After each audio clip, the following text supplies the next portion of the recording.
Production support for In Focus provided by Easel. Your favorite images on canvas, more beautiful and affordable than ever before. Easel.com. Welcome to In Focus with Eden Lane.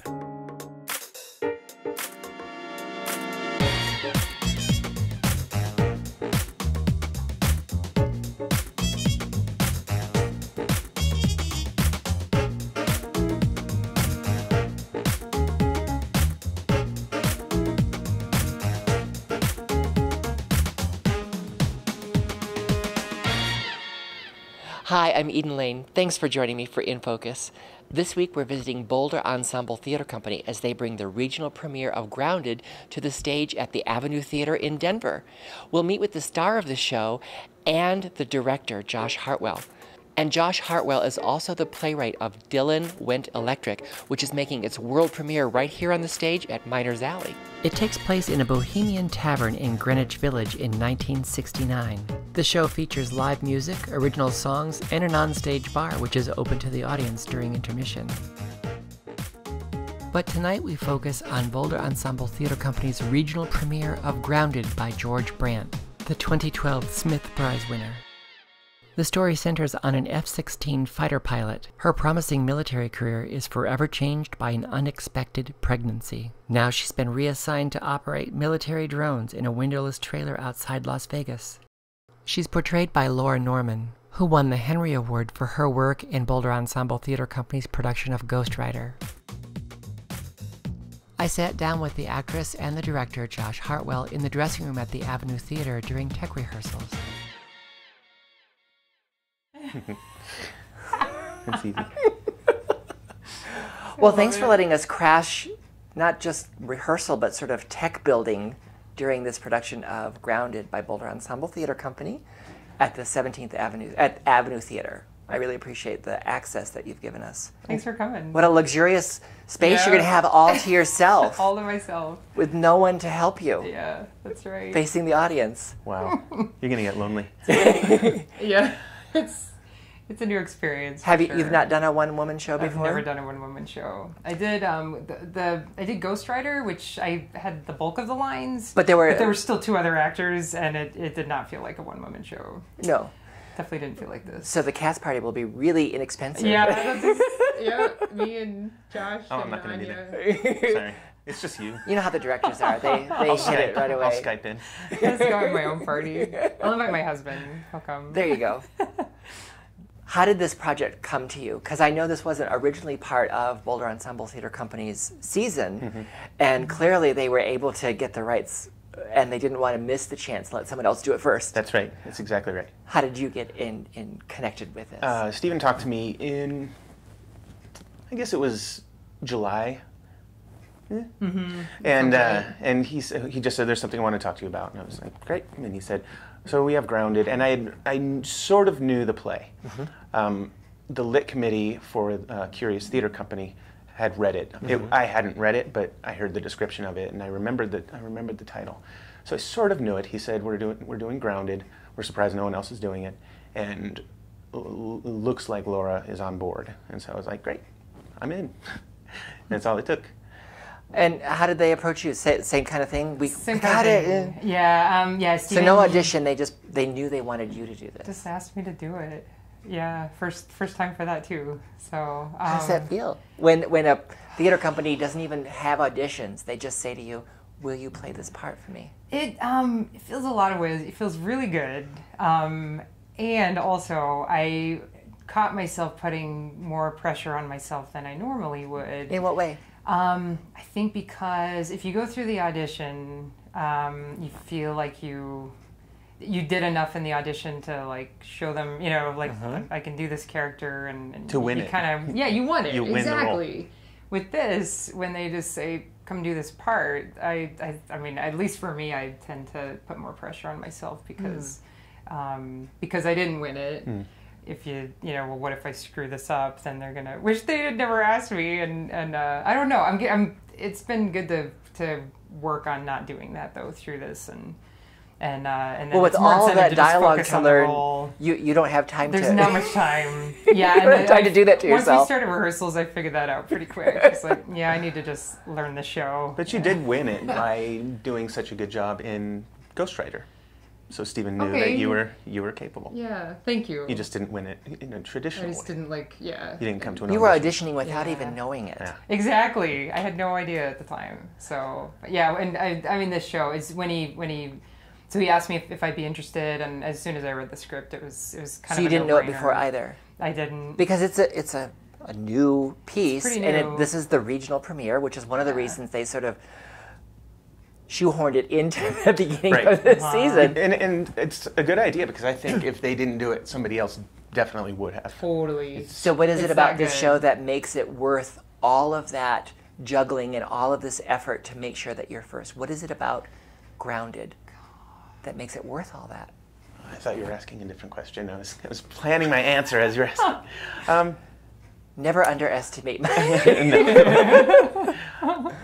I think, well, what makes it, the reason I think so many people, so many companies would want to do it is because it's a one-woman show. We only have to hire one actress. So it's cost That effective. helps. Cost effective. But that's not enough. That's not enough. It's also very timely. There are things, you can watch the news right now and say, oh, that's perfect for Grounded. That's like an advertisement for Grounded. And unfortunately, I think it's going to be timely for quite some time. It's going to, the relevance of this is not ephemeral like so many of these sort of flash in the pan, one character pieces. Yeah. We're going to live with this subject matter. Yeah, I don't think we're going to see Yeah. anyone say, we're done with drones, so. Totally. Yeah, in fact, like everything, so it's like Josh and I both didn't know a ton about drones when this project started and have done a lot of research and reading since then. And yeah, one of the things I know I keep coming across is like they're definitely not going anywhere. And in fact, they're, you know, the demand for drones and for people to pilot the drones. And we're is not talking going about up. Amazon delivering books with drones. No, We're talking not. about drone warfare. Drone warfare, that's right. Yeah, it's definitely not going anywhere. It was a lot more secretive before, and that's something so perfect with this play coming out when it has, is a lot of that secrecy is going away, partly because people in charge are starting to talk about it more and people get it who've out there, but also experienced people it. who've done it are coming out. And in fact, there's one guy, cannot think of his name right now, but he worked in the program, I think, for about 6 years, and I don't think he was a pilot. I think he actually ran the cameras, but he worked side by side with the pilot, and he came out so traumatized by it and really wanting to tell people about it and get the word out. And so there's a really good interview in GQ, if you know, for anyone who's wanting to learn more about it, where he talks about some of his experiences and you know, the upside and the downside of it. That, you know, it's and I think he himself says, like, he doesn't think the drones are necessarily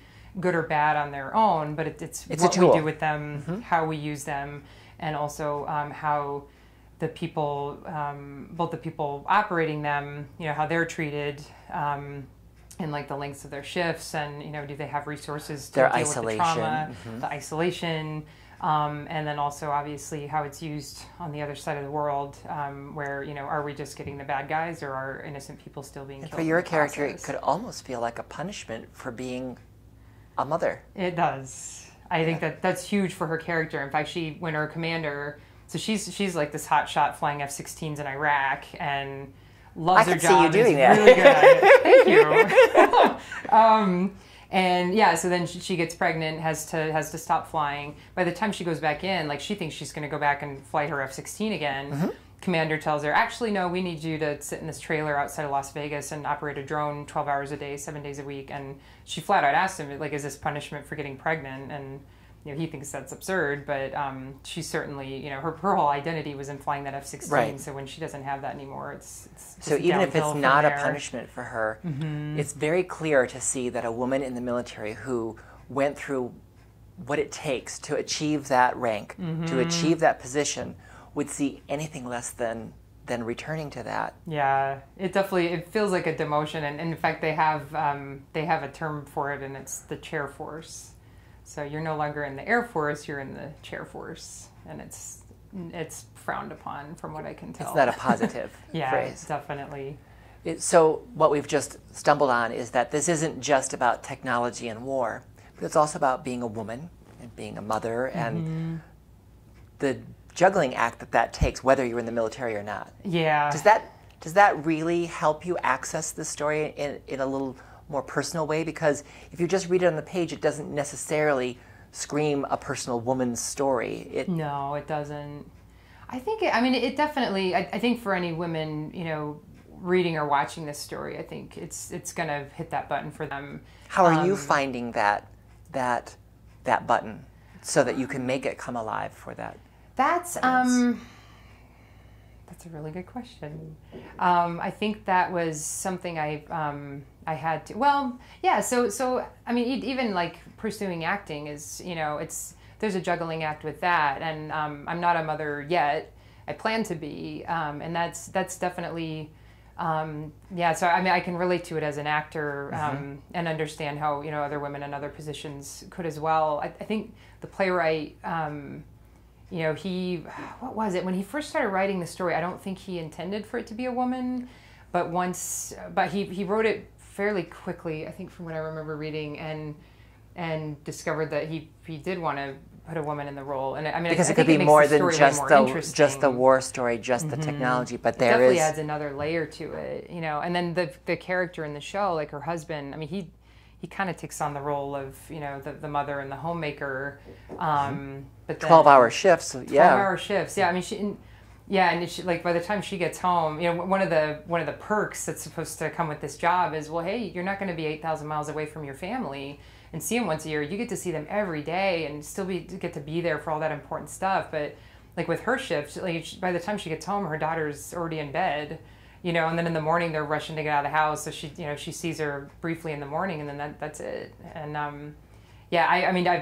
know for me personally, that's not a job I would ever want to do, but I cannot imagine doing that job as a mother, or I can't imagine doing that job actually as a mother or a father with a family. It just and that's one of the points of the script is like, well, what is it doing to these people when they go to war during the day and then come home to their families at night? And can you do those two things? Are they compatible? Can they go together? So while this is a story of a woman in this position, and it was written by a man and being directed by a man, there has to be more than just theater professionalism and skill to fall back on when helping her create this character and draw out this story for us. How are you able to access this very particular story in a broader way?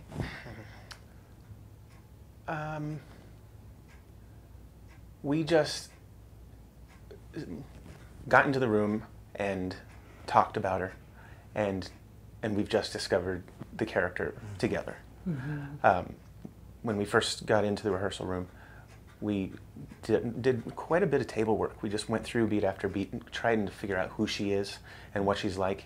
We didn't want to go into any stereotypes.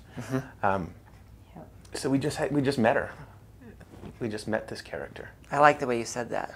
Yeah. That you discovered and just met her from the page and figuring that out. That's all it was. What is that like when you have started that table work and you're working on the script together? When do you realize, there she is? That's who she is. Ooh. I know. I feel like I'm still finding her. I think you are, but I saw her last week really well. Toward the end of last week, I think I even said that to you. I think that feels like who she is, and I think you'll still find her at that point too. And I think you'll still find her over the next 3 weeks while you're doing through the show. through the closing run. night, you're still you're still finding. No matter how long the run is. Right. Totally. Oh, sure. Yeah. That's so true. Is it harder that the script doesn't give her a name? What I found challenging was there's no history. Like she No never refers to backstory, anything. nothing. Yeah, no backstory. And you can kind of make stuff up or still get things from the script, like her getting her whole identity this way, and then the way that she's driven, and her take on certain things. Clearly things happened to her to make her that way, but there's no backstory, so you have to I trust the writing, which is So the easy fact to that do she with has no good name writing. is the least of it. Yeah, that's really not a concern. That's funny. It also, as a writer, it's so fresh because everything that happens in the play is there for a reason. So the beginning is at the beginning because that's where the story starts, and it's at the end because that's where the story ends. So we don't need any filler. That's a good point. Yeah. And you're making that observation as a playwright yourself. As a playwright who is admiring this George Brant's work now. Now, it's very easy for someone who hasn't read through it or read about this show to think that this discussion is about a play that's political or takes a position on war or feminism or something like that. I didn't get that, and I don't get that from you. So tell me what it is. If it's not an anti-war play, if it's not a political play, it seems human. So tell me what it is. That's the word, I think. Human. It's human. It's her story, and the audience will learn something about drones from her story. And whether it changes their opinion about drones or not is up to the individual. Because you're not presenting it with an agenda. We're not. It doesn't end with, and therefore we should ban all drones. Yeah. Or therefore drones are wonderful. Are wonderful. Yeah. I Either way. totally get killed. Right. It's just, this is what happened to me. This is the information. Do with it what you will, and that's what we've been doing too as we go through the story. Yeah, I think that, like, just that human element that okay, so this is the way things are right now, but how does it affect the human beings that are involved? And you see how it affects the humans that are doing the job, and also how it affects the humans on the other end of it. But ultimately, we're all humans, and it's I think people will come out asking questions and they'll know more about drones, but I would hope they're not going to feel like they've been preached to or. That's the best kind of storytelling, when the ride home is discussing and asking questions and maybe agreeing or disagreeing about what you just experienced, don't you think? Totally. I love it. Now, I got to take a peek in there as your team is putting together what will be the environment that you're going to tell this story in. And it's quite stark. Tell me about those choices artistically. Well, another thing that Stephen came to me with was the design team. He said, Metz has designed the set and the lights and the screen. There's an LED screen. So that we can peek into what you're seeing a little. Yes, exactly. It punctuates what she's lived through. And it's because the starkness of it is because she has a stark life at this point. She is isolated. 12 hours a day. She's isolated and claustrophobic, and when she's not in her what do we call the trailer? Her trailer. She's in her car, and she starts to feel the claustrophobia, and even starts to feel it with the pressure around her family. Yeah, it's just everywhere. I can see your body changing as he's describing that. Really? Your posture is changing as he's saying that. Yeah, I'm picturing it. Yeah. That makes sense. And it's not frankly, it's not a play that wants a lot of movement. She doesn't need to run around a whole stage. We need to listen to what she has to say and watch her. We could have had you sit there the entire time and tell the story. Yeah. I mean, that would have been a choice. Now, I haven't seen it. I've only read the script, but it seems like it's going to be it's going to move. Like it's not. Yes. It's not a long, preachy kind of. It seems like it's going. Am I right? That's Is that true. how you?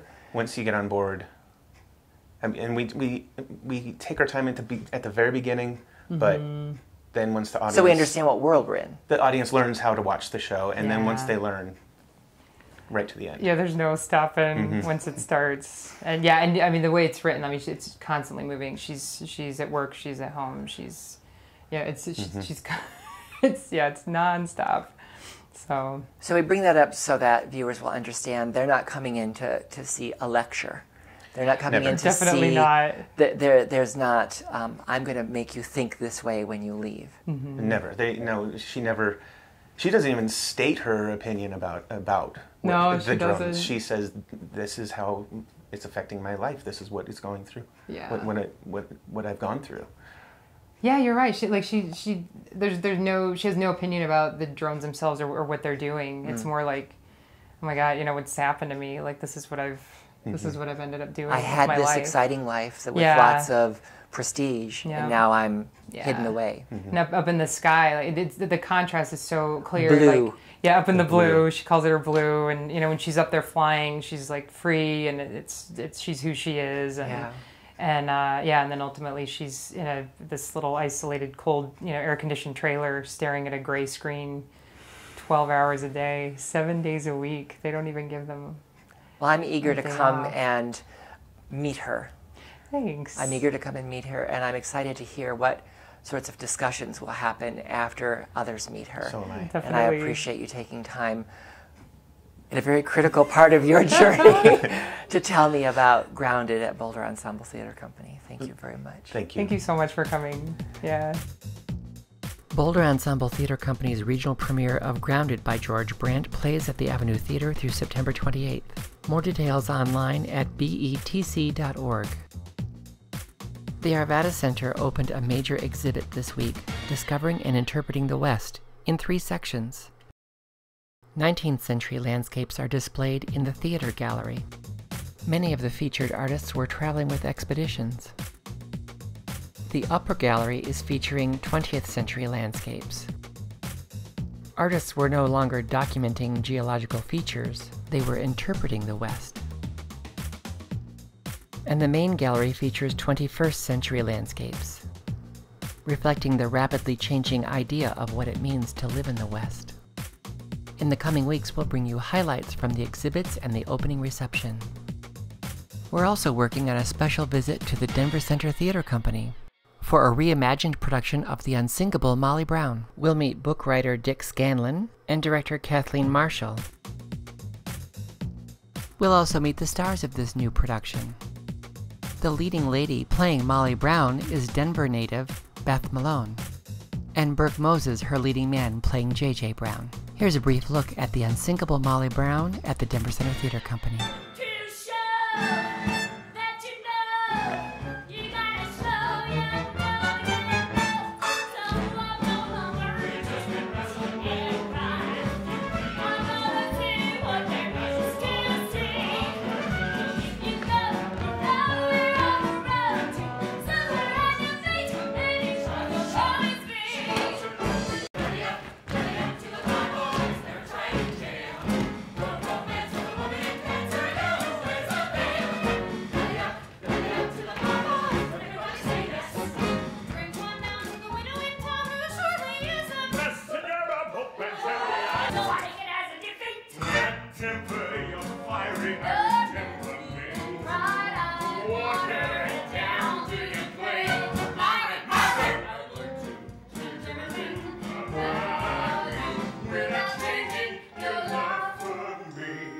The Unsinkable Molly Brown plays at the Denver Center Theatre Company through October 26th. Details are online at denvercenter.org, and tune in next week for our interviews.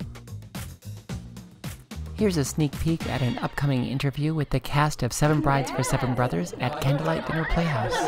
Who could ask for anything more? Well, I'm so glad that you all stayed a little extra after not just performing, but serving all the guests here at Candlelight Dinner Playhouse. I really appreciate it. The chance to meet you in the cabin. There's plenty of room.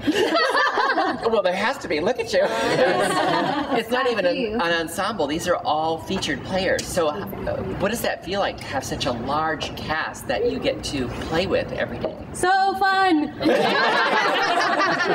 Everybody's so talented and just has great energy, and we are all having the time of our lives on and off stage. You're right when you say everyone is so talented, right from our leading players all the way to these 2 charming folks right here. How does it feel for you? Oh, it's so much fun. I love it a lot. Yeah? Yes. How about you, Christopher? I'm glad that what? These people are my fellow castmates.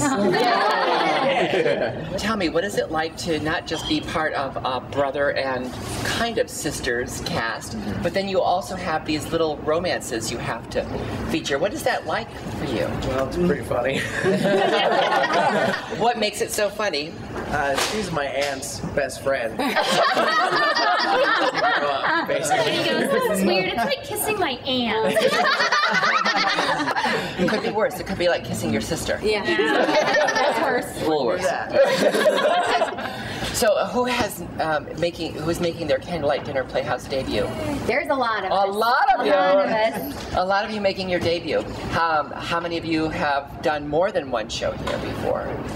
So what that does is it says that they're casting a really wide net here, but it also means that once they catch you, you like being here, right? Yeah. Yes. Great place to work. Great place to work. Well, I know it's really hard, not just to do this kind of show that requires singing and dancing and acting, but you get to serve your audience in between. Yes. I love that. You love that. I What do love you it love too. about that? Well, because you get to interact with the crowd, and when you're just on stage and you don't wait tables, you feel sort of disconnected. And it's like you have your own personal little cheering club every night out there to cheer you on. So it's fun. A little cheering section. I like that. Because I'm not from here, so when I meet people, I'm like, you're my adopted family for today, because my family can't make it out. And they're like, okay. You know, we never would have guessed you were from here. So what is the most challenging part about producing 7 Brides for 7 Brothers at Candlelight Dinner Playhouse for you as actors? Just the size of the show. A lot of moving parts, aren't there? Yeah. I think our scene changes were one of the hardest things for us to get through. Yeah, that rehearsal was the most fun I think I had. The first tech rehearsal with all. It was so complicated. Well, I really enjoyed myself today, and I know everyone who is watching is going to want to come and see you all in person for themselves. Brilliant job you did tonight, and I really appreciate you staying extra for me. Thank you so much. Here's a highlight from 7 Brides for 7 Brothers at Candlelight Dinner Playhouse.